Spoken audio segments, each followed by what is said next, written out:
하나님이 저와 여러분을 각자에게 기대가 있어요. 기대. 오늘 찬양한 것처럼 기대가 있습니다. 그리고 그렇게 모여진 교회 공동체에 기대가 있습니다. 그 기대에 부응하는 것이 우리의 몫인 거죠. 근데 그 몫이라는 것이 뭐냐면 바로 자기 일에 즐거워하는 것. 그렇지 않습니까? 목사가 목회 일에 즐겁지 못하면 그거만큼 고난이 어딨겠어요. 집에, 가정에, 자기 직장에, 자기 삶에 그의 즐거움을 찾을 때 그 안에 가치가 있는 거죠. 요즘에 다음 세대들은 이 가치를 추구하더라고요. 밀레니얼 세대 이후에 잘파 세대까지는 가치가, 예배에도 가치가 있어야 되고 그런 또 개념을 정확하게 명확하게 정리해야 될 줄 압니다. 오늘이 할렐루야. 오늘이 지나면 또 우리에게 무슨 날이 다가오죠? 월요일이 다가옵니다. 그 세상은 무슨 병이 있다 그랬죠? 월요병. 가족 여러분들도 매일의 일상을 기쁨으로 시작하십니까? 이제 이 한 주를 또 우리가 힘차게 열어가요? 아니면은 월요병으로 되고 그 병이 언제 풀려요? 세상 사람들은 금요일 날 풀려서 뜨거운 밤을 보낸다 그러죠. 불타는 그 금요일을 보낸다고 하는데 우리는 성령의 금요일을 보내죠. 그죠? 아침에 알람이 울릴 때 어떤 기대를 하고 일어나십니까? 눈을 뜨십니까? 설렘과 기대함으로 오늘 하루를 또 하나님이 열어주실 그 하루의 선물을 우리가 기대함으로 시작을 하시나, 아니면 에휴 매일 똑같은 거 짜증밖에 안 난다라고 짜증으로 힘겹게 시작하시나요? 제가 개인적으로 저는 TV를 많이 보는 편은 아닌데 좀 좋아하는 프로그램들이 몇 가지 있는데 그 중에 하나가 뭐냐면 생활의 달인. 아십니까? 생활의 달인. 저는 그걸 보면서 좀 도전을 많이 받은 적이 있었어요. 이 프로그램은 그냥 평범한 직업이고 남들이 알아주지 않지만 수십 년간 외길을 그 길을 걸어가면서 남들보다 탁월함의 경지, 1만 시간의 법칙을 그곳에 투자했던 부분인 거죠. 저도 이제 안수를 받고 이제 10년 차가 됐는데 저에게 이제 1만 시간의 법칙이 어느 정도 좀 적용돼야 되지 않겠느냐라고 했을 때 아직도 부족한 것은 많지만 그래도 그 일에 최선을 다하는 모습으로 살아가려고 하고 있습니다. 그런데 이런 그 생활의 달인에 나온 우리 그분들의 공통점이 뭘까 한번 잘 살펴봤는데요. 자신의 일에 최선을 다하는 거예요. 열정을 갖는 거죠. 그리고 프라이드가 있는 것입니다.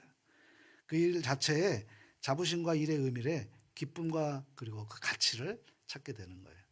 우리 가족들도 그런 신앙의 가치로 우리가 그런 믿음의 달인이 될 수 있기를 다시 한번 주님 안에서 축복합니다. 오늘 우리가 살펴본 본문은 자기 일에 즐거워하는 삶을 살자라는 관한 하늘의 지혜를 말씀하고 있습니다. 전도자는 22절에 명쾌하게 전하고 있죠. 22절 말씀 다시 한번 읽어보도록 할까요? 같이 한번 읽습니다. 사람이 자기 일에 즐거워하는 것보다 더 나은 것이 없음을 보았나니 이는 그것이 그의 몫이기 때문이라. 아멘.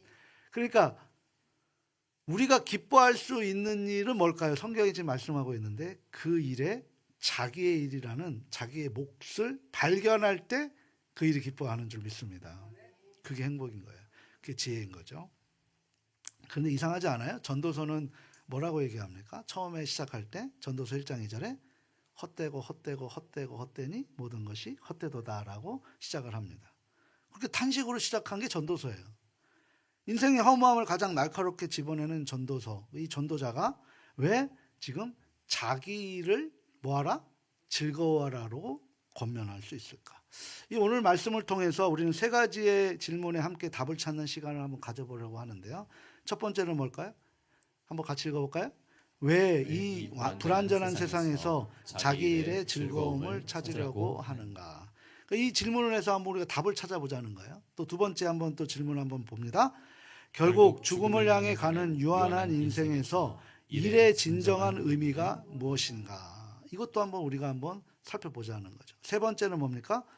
그리스도인으로서 어떻게 일상에서 하나님께서 주신 몫을 발견할 수 있는가? 저와 여러분은 구원받은 줄 믿습니까? 구원받은 사람들이 세상과 다른 게 뭐냐면 하나님이 보내신 목적을 아는 사람들이라는 거예요. 사람들은 인생의 목적을 모르는데 구원받은 우리는 인생의 목적을 안단 말이죠. 하나님이 나를 이 땅에 이곳에 이 가정에 이 자리에 이 현실에 이 시간에 보내신 이유를 아는 것. 그게 바로 그리스도인들의 목적인 거죠. 그래서 인생을 목적을 찾아다니는 것이 아니라 이제 목적대로 행하는 삶을 살아가는 것이 거듭난 저와 우리 가족들의 그런 모습인 줄 믿습니다. 그러니까 잠시 자신의 일상을 한번 떠올려 보세요. 회사에서, 가정에서, 학교에서 나의 일에 기쁨이 있었는가? 한번 생각해 보십시오. 오늘 이 말씀이 우리의 일상에 새로운 의미와 기쁨을 가져다 주기를 간절히 소망합니다. 우리가 그 일상 속에서 행복감을 찾으려면 그 행복이 나한테 오지 않아요. 그럼 파랑새예요. 그냥 날아가 버리고 맙니다. 그런데 그 일상 속에서 하나님이 나에게 주신 몫을 찾게 되면 그 안에 가치가 생기고 그 안에 기쁨이 생성되게 돼 있는 거예요. 그래서 우리는 무료할 시간도 없고 그리고 우울할 시간도 없고 잠깐 자체적으로 우리가 힘들어하는 시간이 있어요. 근데 그것은 하루를 넘기면 될까요? 안 될까요? 그날의 족한이라는 마태복음 6장 33절의 말씀에 우리가 그것을 이겨나가야 되는 것인 줄 믿습니다. 근데 그게 쉽지는 않지만 그게 하나님의 말씀이라면 우리가 그 하나님의 나에게 특별하게 주신 몫을 찾아낼 때 그것을 열심으로 감당해낼 때 그 안에 기쁨이 넘치고 그 안에 가치가 추구되고 그리고 가치 있는 일에 행복을 우리가 느낄 수 있게 된다는 사실인 줄 믿습니다. 자, 그러면 이 불의한 세상 속에서 발견하는 일의 기쁨이 뭘까? 오늘 16절 17절 말씀을 한 번 더 우리가 읽어봅니다. 또 내가 해 아래에서 보건대 재판하는 곳 거기에도 악이 있고 정의를 행하는 곳 거기에도 악이 있도다. 내가 내 마음속으로 이르기를 의인과 악인을 하나님이 심판하시리니 이는 모든 소망하는 일과 모든 행사에 때가 있음이라 하였으며. 아멘. 그러니까 3장은 때에 대한 얘기인데 크로노스하고 카이로스 하나님의 때에 대한 이야기인데요. 전도사는 세상의 불의함의 현실을 지금 직시하고 있습니다. 히브리어 원어를 보게 되면 악이라는 단어는 레샤라고 얘기하고요. 공이라는 단어는 채택이라고 얘기하는데요. 정반대의 개념이죠. 그런데 가장 공정해야 할 재판정에서 이 불의가 행해진다라는 거, 이게 세상의 모습이라는 거죠. 이 현실은 고대 이스라엘, 고대의 이야기뿐만 아니라 오늘날 우리의 법과 제도에도 발견될 수 있는 거예요. 돈과 권력이 공의를 왜곡하는 현실을 보게 되는 거죠. 유전무죄, 무전유죄라는 그 명제, 그 명언이 지금 이 세상을 아직도 우리가 그 공정한 세상을 만들기 어려운 모습으로 지금 살아가고 있는 거예요. 그러니까 선한 사람들이 억울함을 당하고 악한 사람들이 번영하는 상황이 계속대로 전개되고 있는 현실입니다. 이게 세상이라는 거예요. 이런 현실 앞에 우리는 어떠합니까? 분노와 좌절과 무력감을 느끼죠. 내가 그 자리에 있었을 때 우리가 그걸 느끼게 된단 말이죠. 어떻게 이런 일이 일어날 수 있을까라고 우리가 분통 터지는 때가 한두 번이 아니고 억울할 때가 많았던 것이 이 세상의 흐름이라고 할 수 있습니다. 돈과 권력으로 정의가 왜곡되는 것은 뭐 쉽게 우리 주변에서 볼 수 있는 거고요. 선한 사람이 억울함을 당하는 현실을 보게 됩니다. 그래서 우리 예수님께서는 그 선한 사람들에게 억울함을 당하고 있는 그들에게 가서 위로해 주시고 그들에게 격려해 주시는 모습인 거예요. 우리가 그런 모습으로 우리가 선한 사마리아인의 그런 모습으로 사랑을 실천하고 그들에게 필요한 것이 무엇인지를 우리가 고민하며 살아가는 그런 선한 은혜가 우리의 삶 속에서 나타날 수 있기를 소망합니다. 한 취준생이 최선을 다해 시험을 준비했는데 부모님을 잘 둔 사람이 더 좋은 성적을 받는 경우도 한번 생각해 보십시오. 또 회사에서 정말 성실하게 일했는데 아부하는 동료가 승진하는 경우를 한번 생각해 보시길 바랍니다. 이때 어떤 자괴감이 들어요? 정직하게 살면 뭐 할 거야? 라고 얘기하죠. 우리 교회가 지향하고 있는 성실, 공의, 정직. 이 다윗의 이 삶의 태도에 과연 그것의 그 가치가 무너질 때가 한두 번이 아닐 것입니다. 자괴감이 드는 거죠. 그럴 때 전도자는 본문 17절에서 아주 중요한 진리를 전하고 있는데요. 본문 17절 말씀 한번 보세요. 의인과 악인을 같이 함께 읽겠습니다. 의인과 악인을 하나님이 심판하시리니 이는 모든 소망하는 일과 모든 행사에 때가 있음이라. 아멘. 그러니까 때가 있다라는 거예요. 이 때는 에트라는 히브리어 단어를 쓰고 있는데요. 이 때는 뭐예요? 정해진 시간이에요. 하나님이 정해놓으신 시간이에요. 그건 우리가 그 시간을 모르기 때문에 우리가 불안하고 있지만 그때는 반드시 온다 안 온다? 온다라는 거, 온다라는 거. 이게 성경 말씀입니다. 그래서 하나님께서 모든 일에 적절할 때가 있다라는 거예요. 그래서 우리는 그것을 크로노스, 이 시간의 연속 속에 하나님의 때, 카이로스의 그 역사가 일어나는 것이고 그 역사를 쓴 것이 교회사잖아요. 그죠? 그리고 그 시간 속의 흐름을 세계사라고 하는 거죠. 근데 세계사가 주를 이룹니까? 교회사가 주를 이룹니까? 교회사가 주를 이루고 있는 거죠. 그래서 이 교회사의 하나님의 때에 모든 것이 세상이 움직이고 있다는 사실을 누구만 알 수 있는 거예요? 성경을 알고 진리를 사모하는 저와 여러분들이 알고 있는 거예요. 그럼 우리가 그 역사의 흐름에 그 시류에 우리가 빠져들 필요가 있어요? 아니면 우리가 그 역사의 하나님의 때를 우리가 함께 기다리며 그 때를 주관하는 여호수아와 같은 정복전쟁의 그런 승리자의 삶을 살아가실 수 있습니까? 바로 그것이 우리의 삶이라는 사실이죠. 가족 여러분, 왜 믿음이 중요할까요? 이 세상의 불의에 지나치게 집착하면 결국 어떤 일이 벌어지냐면 좌절과 분노로 영혼이 소진됩니다. 한번 질문 한번 해보겠습니다. 여러분들 수중에 1만 평 이상 땅 갖고 계신 분 계세요? 1만 평 너무 커요?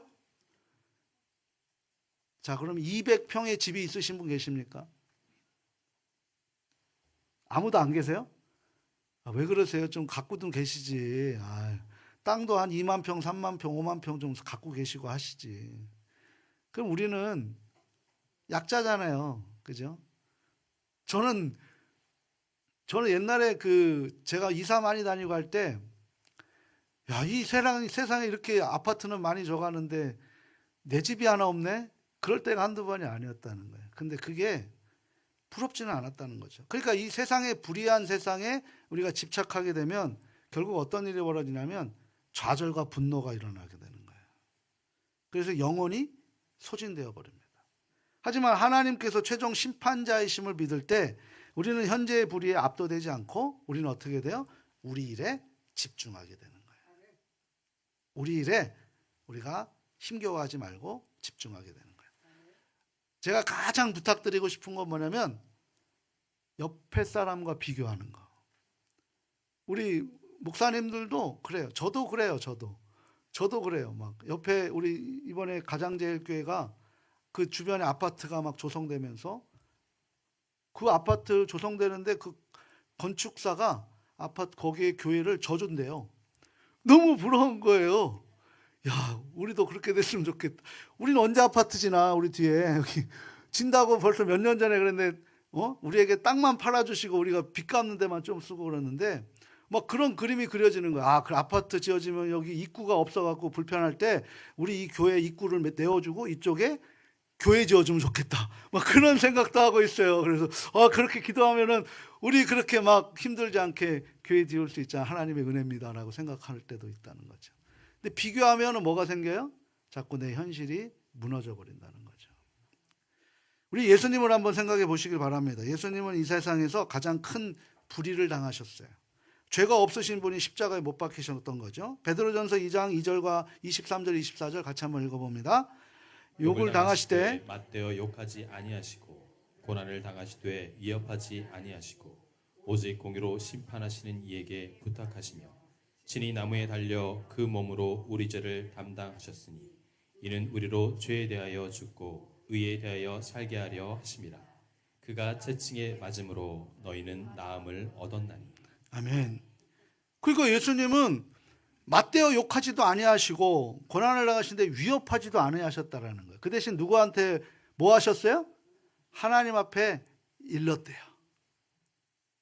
우리가 맞서서 할 게 아니라 전지전제 전능하신 하나님 앞에 우리가 일르면 되는 거예요. 그럼 하나님의 때에 하나님께서 우리를 의로 살게 하게 하시는 줄 믿습니다.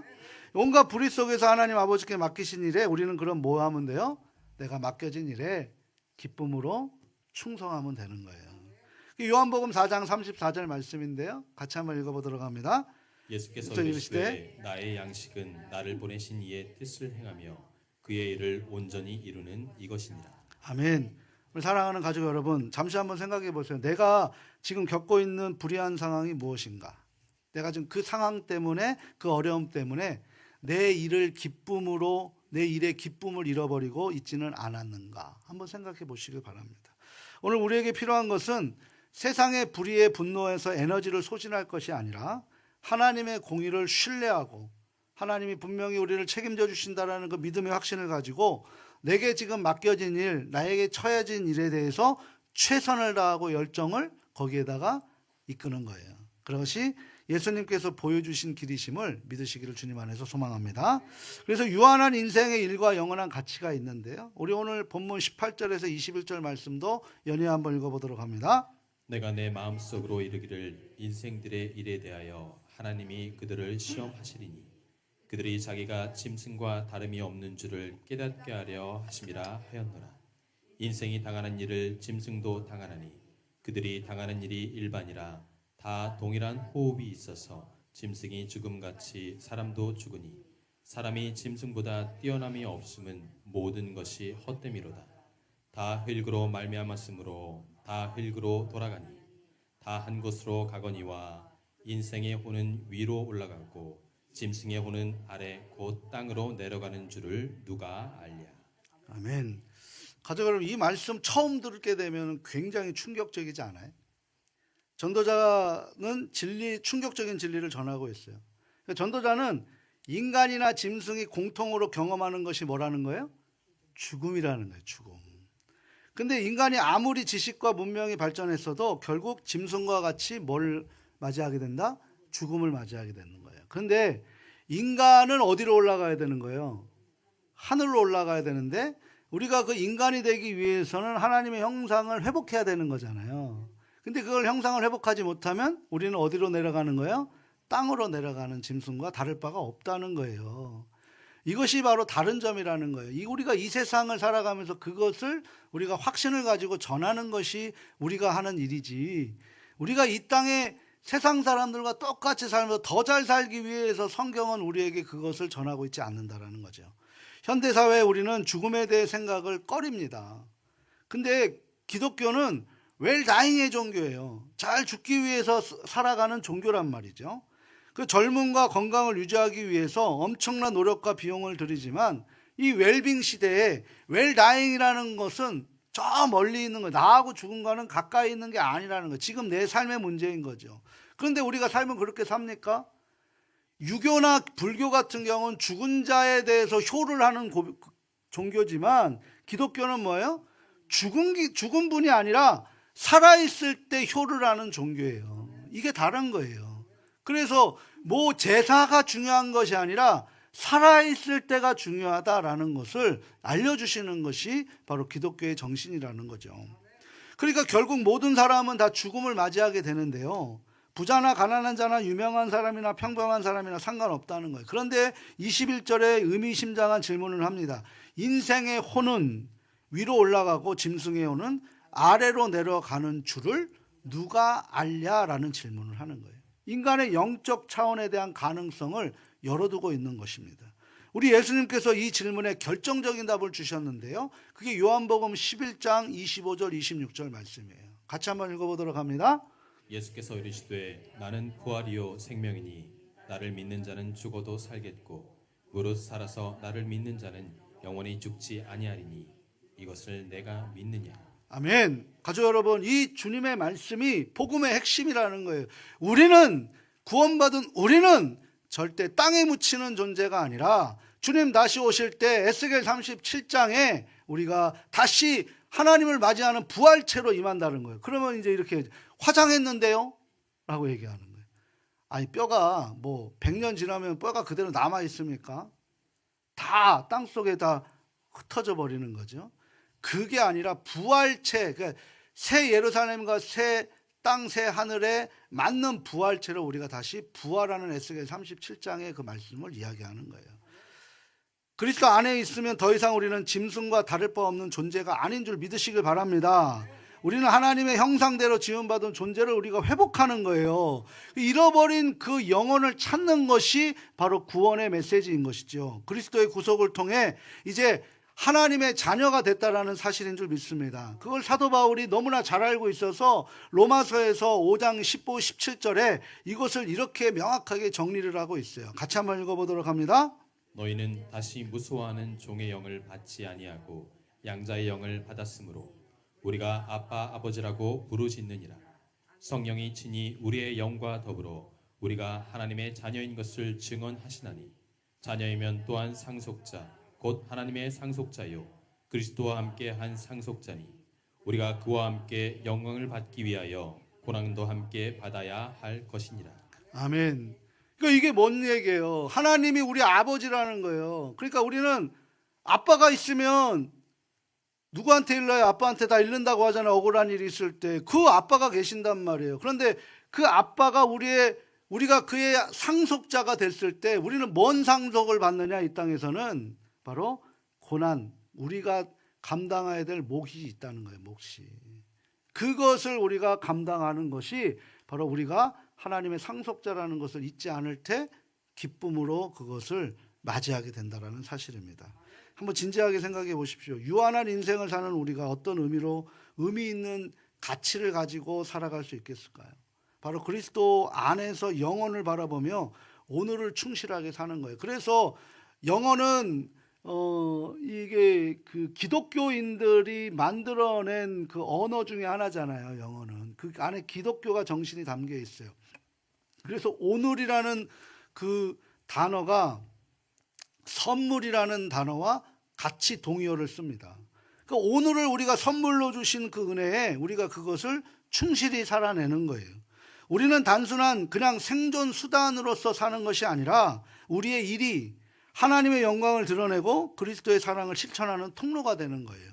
그러니까 저와 여러분들은, 저는 교회의 목회자이고 우리 가족들은 삶의 선교사라는 거예요. 그럼 선교지가 어디입니까? 가정이고 일터이고 현장이라는 거예요. 그곳에서 우리가 나에게 주신 몫에 감당해야 되는 거죠. 나를 너무 박해하는 사람이 있다라고 해서 그거에 막 힘들어 하시면은 그 몫을 잃어버릴 수가 있다는 거예요. 우리가 최선을 다하고 그 안에 기쁨을 누릴 때 그곳이 변화되는 놀라운 은혜가 있을 줄 믿습니다. 그게 요셉의 형통함이라고 할 수 있는 거죠. 제가 아는 병원 선교사님, 병원은 원목이라고 그래요. 원목 전도사님이 계시는데요. 그 전도사님은 매일 아픈 환자들을 돌보고 힘든 일을 하지만 이렇게 얘기를 하세요. 내가 돌보는 한 사람 한 사람이 모두 하나님의 형상대로 지음받은 소중한 존재입니다. 그러니까 한 영혼 한 영혼을 어떻게 대하는 거예요? 주님 대하듯 대하는 거죠. 내가 그들을 섬기는 것은 곧 예수님을 섬기는 것입니다 라고 그렇게 얘기합니다. 그분에게 그 일은 그냥 단순한 자신의 직업이 아니라 소명이고 예배라는 거예요. 그렇게 성경을 받고 그곳에서 생명을 다하고 하나님 품에 돌아가셨을 때 그 섬김을 통해서, 그 예배를 통해서, 그 소명을 통해서, 그 사명을 통해서 그 가족들이 예수를 믿게 되는 일들이 벌어지는 것이죠. 이것이 바로 우리가 해야 될 몫이라는 거예요. 종교개혁자 마틴 루터는 혁명적인 가르침을 주었어요. 당시 성직자의 일만 거룩하고 나머지 직업은 세속적이라고 여겼던 그 시대에 루터는 어떻게 얘기하냐면 모두 정당한 직업이 하나님 앞에 소명이다. 그건 뭐예요? 하나님의 뜻이다라는 거예요. 목사만이 소명자가 아니고 사명자가 아니라 그 우리가 하는 모든 일이, 나 자신이 하는 일이 하나님이 나에게 맡겨주신 소명이다. 소명은 하나님의 계획이고 뜻이거든요. 그 뜻이고 그것을 내가 받아들일 때 내가 사명자로 살아가는 거예요. 소명과 사명은, 소명은 하나님이 주신 계획이고 그 계획을 따라가는 사람이 사명자라는 거죠. 그러니까 우리는 그 소명을 알 때만 사명이 있는 거죠. 그래서 하나님 앞에서의 그 소명이며 농부, 목수, 상인, 이것은 하나님을 섬기는 거룩한 직분으로 가르쳐졌다라고 마틴 루터는 그렇게 강조하고 있습니다. 에베소서 2장 10절도 그런 말씀을 하세요. 같이 한번 읽어보도록 합니다. 우리는 그가 만드신 바라 그리스도 예수 안에서 선한 일을 위하여 지으심을 받은 자니 이 일은 하나님이 전에 예비하사 우리로 그 가운데서 행하게 하려 하심이니라. 아멘. 그러므로 그리스도인의 일은 구원받은 자로서의 정체성, 그거와 분리될 수가 없다는 거예요. 그러니까 우리는 어디에서 가장 폭발적으로 나타나야 지냐면 교회 안에서가 아니라 세상 밖에서 나의 일터에서 나의 직장에서 그것이 폭파돼야 되는 거예요. 그것이 절정을 이루는 것이 바로 그것이라는 거죠.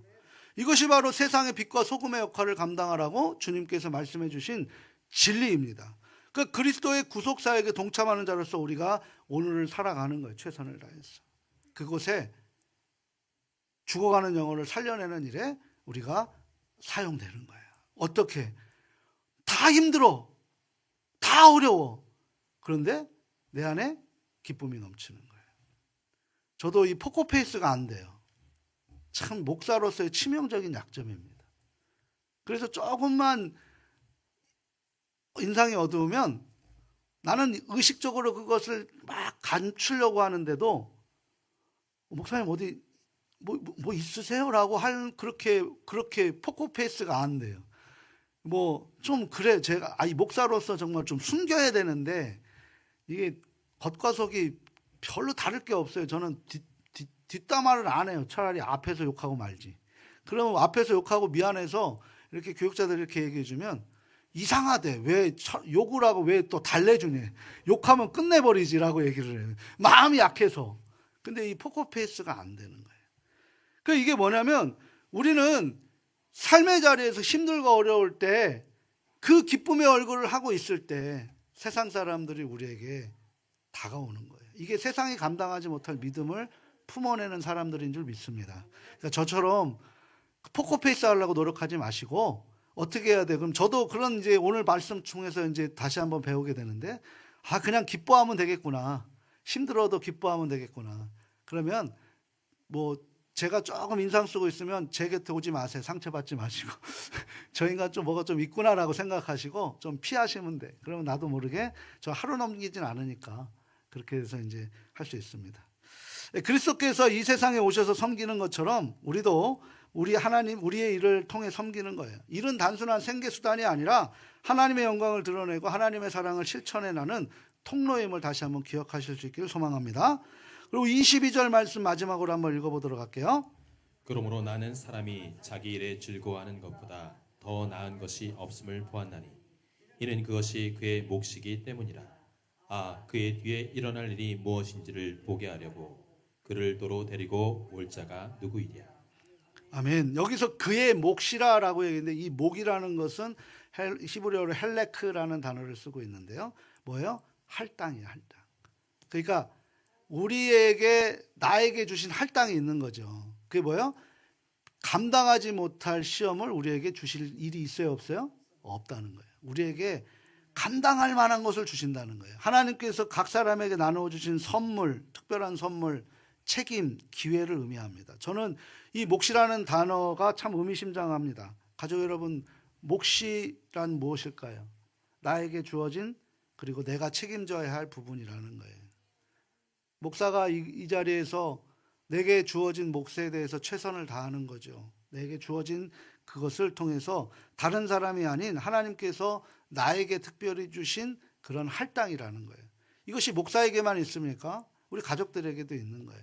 우리 가족들에게 달란트가 다 있어요. 그건 하나님이 우리를 그렇게 사용하시기 위해서 할당을 주신 거예요. 은사를 주신 거예요.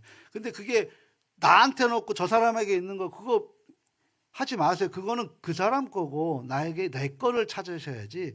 자꾸 내 거는 못 찾고 남의 것을 찾게 되면 우리는 뭐가 돼요? 자꾸 좌절할 수밖에 없는 거죠. 여러분에게 주신 할당이 있다는 거예요. 우리가 회사에서 업무와 가정에서의 역할, 교회에서의 섬김, 이 모든 것이 하나님께서 우리에게 주신 특별한 몫인 줄 믿습니다. 예수님께서도 이 몫의 개념을 완성시키셨던 부분을 요한복음 15장 10절에서 11절 말씀에 명확하게 말씀해 주고 있는데요. 같이 한번 읽어보도록 합니다. 내가 아버지의 계명을 지켜 그의 사랑 안에서 거하는 것 같이 너희도 내 계명을 지키면 내 사랑 안에 거하리라. 내가 이것을 너희에게 이름은 내 기쁨이 너희 안에 있어 너희 기쁨을 충만하게 하려 함이라. 아멘.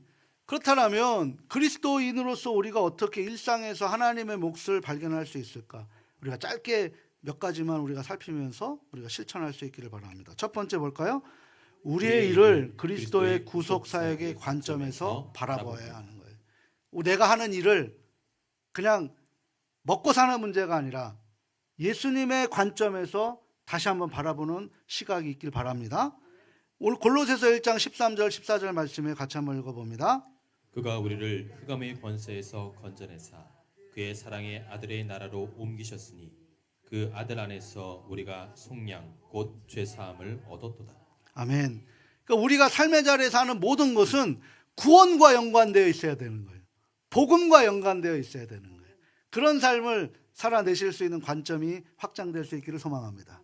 두 번째죠. 같이 한번 읽어봅니다. 우리의 일을 그리스도를 위한 예배로 드립시다. 그러니까 우리는 우리의 일을 예수님을 위한 예배로서 경배를 드린다라는 것으로 우리가 드려져야 된다는 거죠. 골로새서 3장 23절 24절이죠. 같이 한번 읽어봅니다. 무슨 일을 하든지 마음을 다하여 주께 하듯 하고 사람에게 하듯 하지 말라. 이는 기업의 상을 주께 받은 줄 아나니 너희는 주 그리스도를 섬기느니라. 아멘. 그러니까 삶의 자리에 단순한 직업이 아니라 예배라는 사실을 아시길 바랍니다. 우리는 삶의 예배자라는 거예요. 그 삶의 예배라는 건 뭐야? 주님이 영광 받으시는 거거든요. 우리의 삶을 통해서 주님이 기뻐하시는 이만한 믿음을 갖는 백부장의 믿음의 은혜가 저와 여러분에게 있기를 소망합니다. 세 번째죠. 같이 한번 또 읽어봅니다. 우리의 일을 통해 그리스도의 사랑을 실천합니다. 마태복음 25장 40절 말씀이에요. 또 한번 읽어봅니다. 내가 진실로 너희에게 이르노니 너희가 여기 내 형제 중에 지극히 작은 자 하나에게 한 것이 곧 내게 한 것이니라. 아멘. 그러니까 우리는 이랬으면 좋겠어요. 정죄는 하나님이 하시라 하시고 우리는 뭐 하는 거예요? 칭찬하는 거예요. 무조건 칭찬하는 거예요. 격려하는 거예요. 못해도 격려하는 거예요. 소리는 하나님이 지르게 하시고 우리는 뭐 하는 거예요? 같이 울어주고 격려해주고 그렇게 세워주는 일에 우리가 함께 할 수 있기를 바랍니다. 네 번째 한번 또 읽어봅니다. 함께 읽겠습니다. 그리스도 안에서 모든 일에 감사함으로 기쁨을 누립니다. 빌립보서 4장 4절이 바로 그것을 대변하고 있는데 한번 읽습니다. 주 안에서 항상 기뻐하라. 내가 다시 말하노니 기뻐하라. 아멘. 그러니까 감사함이 있을 때 기쁜 거죠. 그죠? 주님에서 하는 모든 일이 기쁨이 될 수 있기를 소망합니다. 저는 어렸을 때 야구를 했어요. 그래서 야구를 참 좋아합니다. 또 이런 페널티 레이스가 있을 때는 진짜 막 하는데 요즘에 이제 제가 이제 그 대전으로 와서 두산에서 하나로 바꾼 다음에 하나가 지금 11승을 하고 있어. 오늘 12승 한답니다. 이게 이제 39년인가 40년 역사에 막 지금 막 역사를 지금 뒤바꾼 일을 하고 있어요. 뭐 지금 야구장 가고 싶어도 30초에 매진이래요. 못 가요, 못 가. 이제 이거는 뭐 암표도 엄청나게 있는데요. 저는 야구장에 한 번을 요즘에 바빠서 가지는 못했지만요. 프로 선수 양준혁 선수가 인터뷰한 내용이 굉장히 도전이 됐어요. 이거는 정말 도전이 됩니다. 뭐냐면 선수 시절에 자기가 치면 저건 분명히 내야수 땅볼로 죽을 수 있는 거예요. 그러면 그걸 미리 짐작하고 뛰지를 않는답니다. 그런데 양준혁 선수는 병살타가 되어도 투수 앞 땅볼이 되어도 어떻게 했어요? 전력 질주를 했다는 거죠. 이것은 단순한 습관이 아니라 그의 직업을 대하는 태도라는 거죠. 내가 할 수 있는 일을 최선을 다한다라는 결심의 표현입니다. 오늘을 선물로 주신 이 하루를 그리고 이 한 주를 우리의 삶의 자리에서 이것이 하나님이 나에게 주신 내 할당이다. 그럼 할당을 채워야 될까요? 못 채워야 될까요? 채워야만 인정을 받는 거고 못 채우게 되면 어떻게 돼요? 나머지 수업을 할 수밖에 없는 거예요. 인생이 피로해질 수밖에 없는 거죠. 그래서 그 최선을 다할 때 가장 잘할 수 있는 것이 뭡니까? 저는 제가 늦가기로 공부를 했잖아요. 제가 36살 때 다시 신학교를 들어가서 제가 하나님 앞에 기도했어요. 하나님, 저 잘하고 싶은 마음 없습니다. 그 대신 그 공부에 즐겁게 해주십시오라고 해서 정말 즐겁게 이야기했어요. 이것이 요셉이 라헬을 기뻐하는 모습처럼 그 모습에 7년이 하루같이 갔던 그 의미가 뭔지를 깨닫게 되는 거죠. 바로 우리에게 특별한 몫이 있다라는 거예요. 저와 우리 가족들에게 하나님이 특별하게 이 땅에서 주신 하나님이 특별하게 각자에게 주신 할당이 있단 말이죠. 그 할당을 우리는 어떻게 받아들이고 어떻게 사용하시겠습니까? 억지로 끌려나가시겠습니까? 아니면 그것을 기쁨으로 감내하면서 그 일을 우리가 가치를 추구하며 살아가겠습니까? 사랑하고 소중하고 존경하는 가족 여러분, 이 핵심의 진리를 우리는 일상생활 속에서 구체적으로 실천해야 합니다.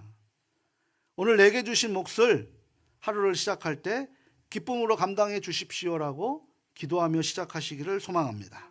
모든 삶의 현장 속에서 어려운 상황을 만날 때에도 이것은 하나님이 나에게 주신 몫이야, 나에게 주시는 할당이야, 예수님을 위해 우리가 감당할 기회라라고 생각하시면서 그 어려움을 이겨나갈 수 있는 지혜가 있기를 바랍니다. 그리고 나에게 허락하신 하루의 선물을 마무리하면서 오늘 내가 한 일에 하나님이 얼마나 기뻐하셨고 영광이 되었는지를 우리가 돌아보는 시간 될 수 있기를 바랍니다. 그러면 전도서는 전도서 12장 13절 말씀이 거의 결론이라고 할 수 있는데요. 이렇게 결론을 내려요. 같이 한번 읽어봅니다. 하나님을 경외하고 그의 명령들을 지킬지어다. 이것이 모든 사람의 본분이니라. 그러니까 하나님의 명령을 지키는 것이 우리의 본분인 줄 믿습니다. 오늘도 내일도 우리에게 주어진 매 순간도 그리스도 안에서 주신 몫을 잘 감당하시면서 자기의 일에 기쁨으로 감사함으로 그 할당을 채워나가는 그런 능력의 종들이 다 되실 수 있기를 주님의 이름으로 축원합니다.